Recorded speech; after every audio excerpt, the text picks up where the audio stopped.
welcome to my kitchen. My name is Chico.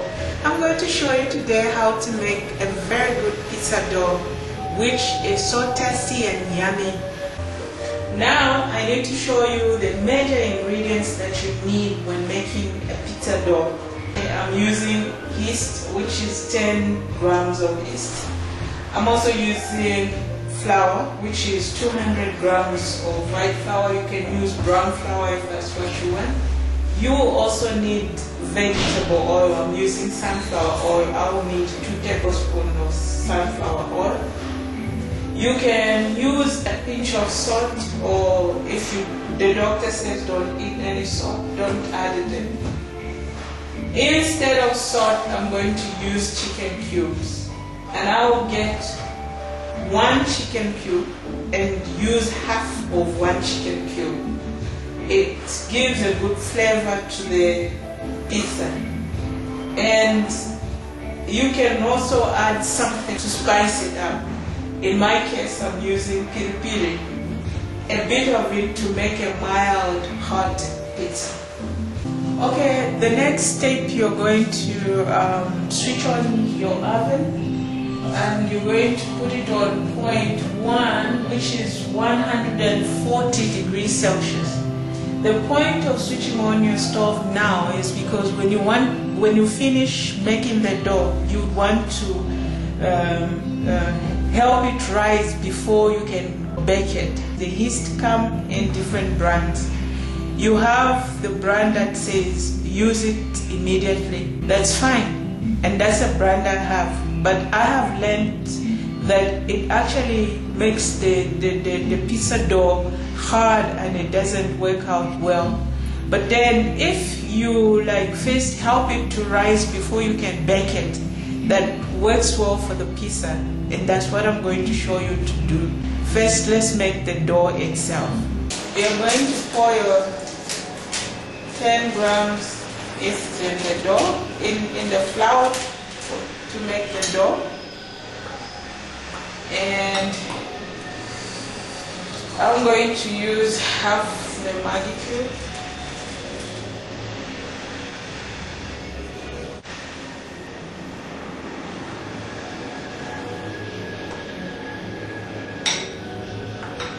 I'll need 2 tablespoons of oil.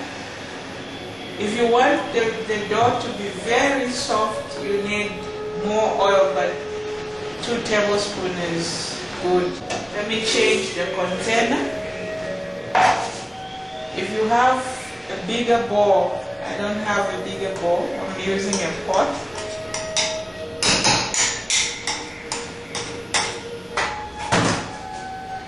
And I'll add water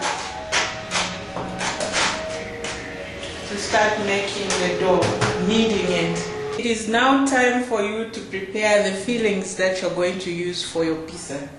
You're going to cut your piece of chicken and season it in the way you want. It's pre-cooked. And then you're going to chop the green pepper, you're going to chop the tomato, you're going to chop the spring onion, and you're going to grate the cheese. Or you can just chop it with the knife. Then you're going to smear the ginger garlic on these ingredients before you can top them onto.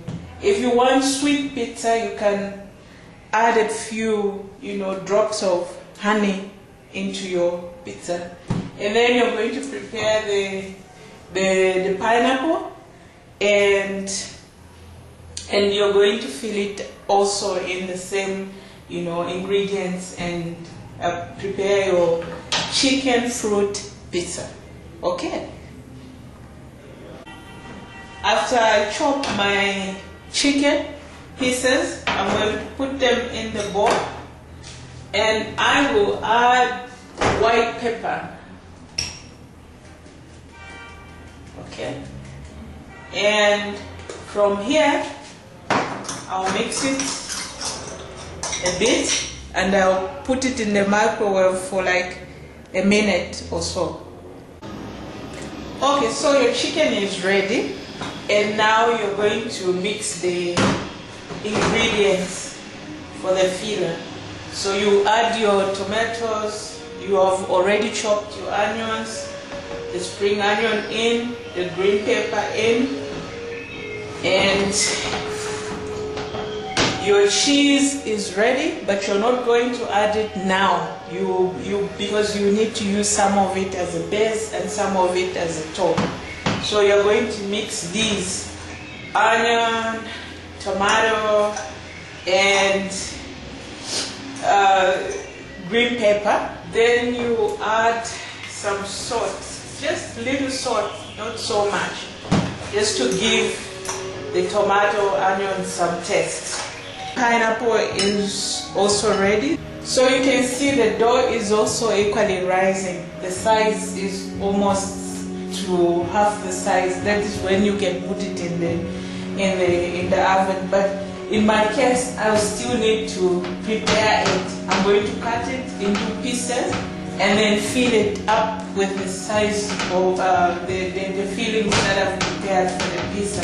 If you really want that juicy pizza with a lot of like fluid dripping everywhere, increase the amount of cheese and the amount of fluid, kind of fillings that you're putting, like tomato and pineapple, and don't overcook it. That is the trick about pizza making.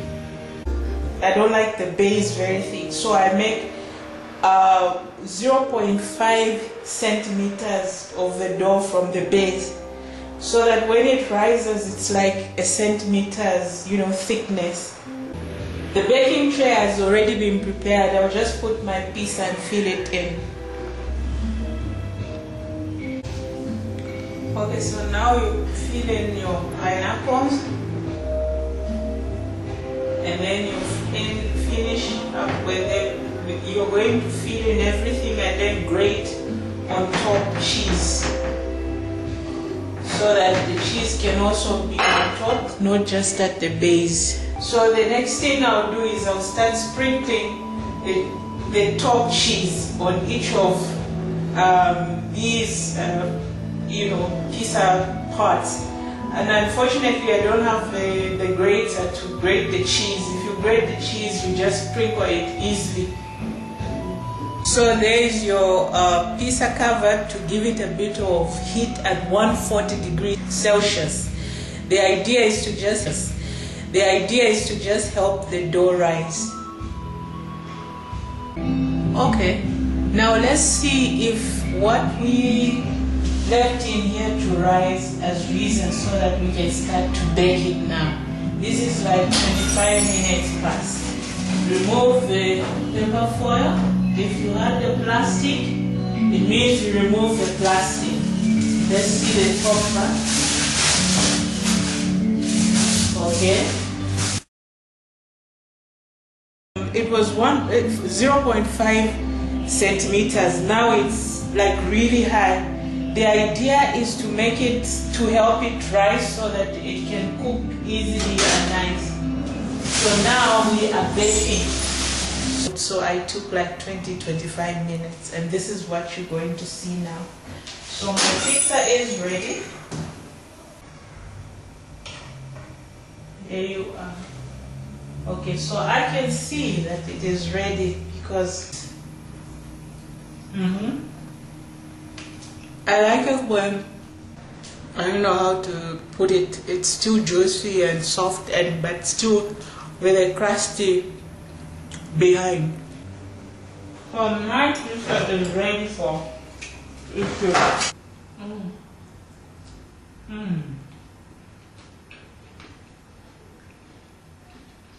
It's very tasty.